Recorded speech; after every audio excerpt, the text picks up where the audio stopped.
That's for Welcome sure. back.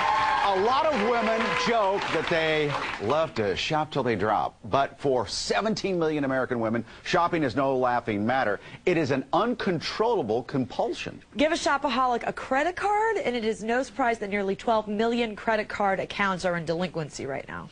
Our next guest calls herself a credit card addict and defines the term maxed out. She is.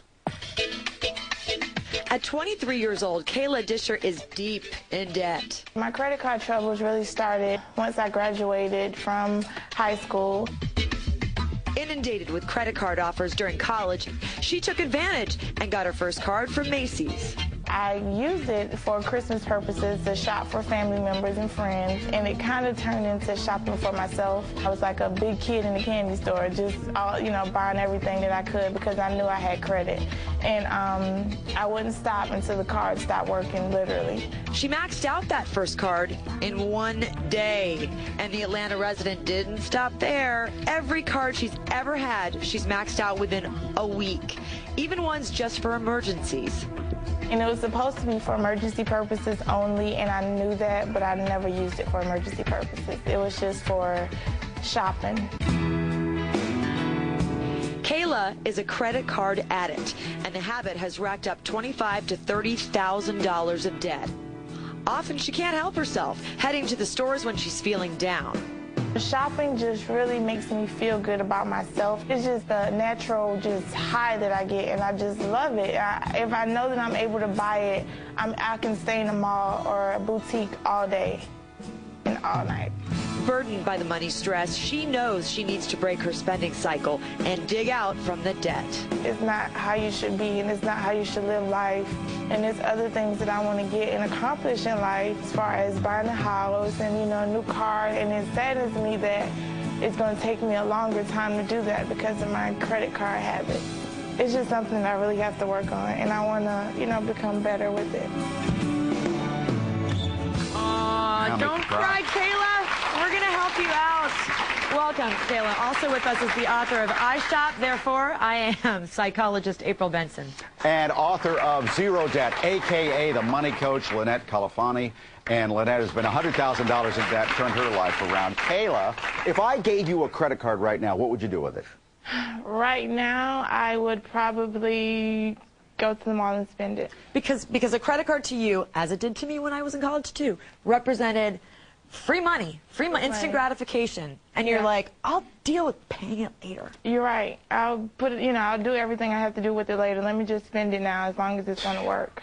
Kayla, how far in debt are you right now? I'm about $25,000 to $30,000 in debt right now.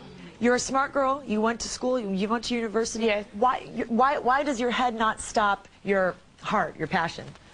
Because it's just something that I really like to do. It makes me feel a whole lot better if I'm able to actually go out and buy the things that I want to buy. But now I know that it's serious, and I can't do the things that I want to do. You're driving everybody in your family nuts, you know that, including your one of your friends too, Sharonda. You live with her. I know. Sharonda, how do you help her? What have you done to help? Try to be of better of assistance to her. Yeah. Probably a couple of months ago, Kayla decided to actually buy a pair of shoes versus, prioritizing everything. And I just try to help her and be a better friend and try to assist her. But it's very, very hard. Wait, but you tried to, because you did that. You actually went and took the shoes that she bought without her knowing. Exactly. A couple of months ago, Kayla asked me that she needed assistance as far as helping with the bill. And I'm like, I didn't mind at all, but come to find out, when I went in her closet, I actually seen a pair of Coach shoes. So what I did, I took it back to the retail store and returned it. Excuse me? And I gave it to her, for the money. That makes you mad? I was very upset. We got into a big argument about that. It hurt me, and reason being because those shoes were on sale, and there was the shoes were on sale, but you weren't going to be able to pay your light bill. You're going to make her pay for it. I know. It was bad. Okay. Can you be addicted to a credit card, doctor? Absolutely. That's for real? Yes, in just the same way as you can be addicted to alcohol or drugs. Okay, Dr. April Benson is going to tell us some steps and some questions to ask ourselves that will actually help us stop when we're about to swipe. Okay? When we come back, a credit card addict, too, who found a way to dig himself out of debt, so maybe we can learn from him as well.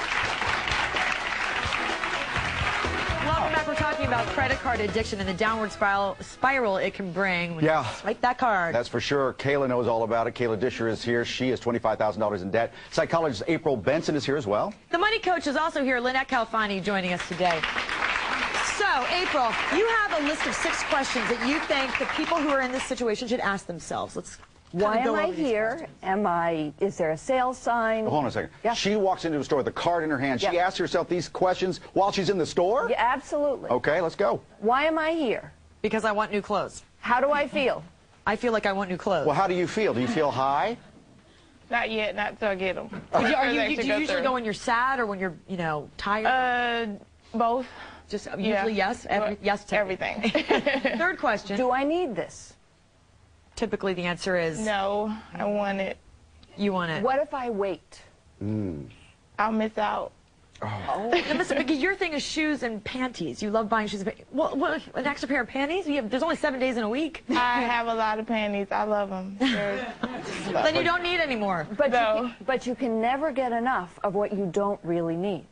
Say that again. You can never get enough of what you don't really need. And if what she needs is to deal with her sadness, no amount of shoes, panties is going to do it. Is that what this is about? She doesn't need the stuff. There's something missing? There's something that she's trying to deal with through the shopping. Is that true, do you think? It could be, and I just need to figure out what it is so that it won't be shopping. What's the next question? How will I pay? Well, that's the big question. And the final question, where will I put it? The 800th pair of panties and shoes, where are you going to put them? In my panty drawer. Well, you don't have a drawer because you have your house repossessed if you don't end up paying the bills. Lynette, you also have some tips, some great tips, like writing down the true cost of your purchases. What do you right. Obviously, since I'm a money coach, people think I'm just going to give her the financial advice. And the cost of her doing this is enormous. She's ruining her credit. She's paying extra in interest. But when I say write down the true cost of your purchases, I'm talking about far more important things, like your relationships. You're stressing your mom out because I understand that roommate. Your poor mother has had to bail you out time and time again, and that's stuff that she can't afford to do. Your roommate, you're threatening that relationship and undermining what she's trying to do by helping you. So that's costing you a lot. And one of the costs is her own self-respect. Exactly, because she feels guilty later. She knows that this is a problem, and she just wants to be able to put this at an end. So should she just go cold turkey and just never spend again? Absolutely not. Surprisingly, people think we can just say, just don't do it, just don't shop. It doesn't work for most people. She needs to wean herself a little bit from this. Make a list of things where she can just gradually say, instead of shopping every day, I'll only shop maybe once a week or once a month. Your third tip is shop with a buddy, and that's where Sharonda comes in. She's taking your stuff back anyway. She might as well go to the mall with you. But she is your support group, and support groups are popping up all over the country, helping folks like our next guest climb out of debt. Please welcome to our studio audience, Michael Wagner. Michael, how far in debt were you? I bet you can't hear me because how far in debt were you? Back in December, I was $25,000 in credit card debt. Back in December? Just as soon as December, November, December, yeah. So what'd you do? Well, I put myself on a budget with a couple friends, which have been instrumental in me getting to where I need to be. So you have like a buddy system? I have a buddy system, and it was just about putting myself on a budget in tune with what I was actually earning, which is a marvelous concept. Yeah.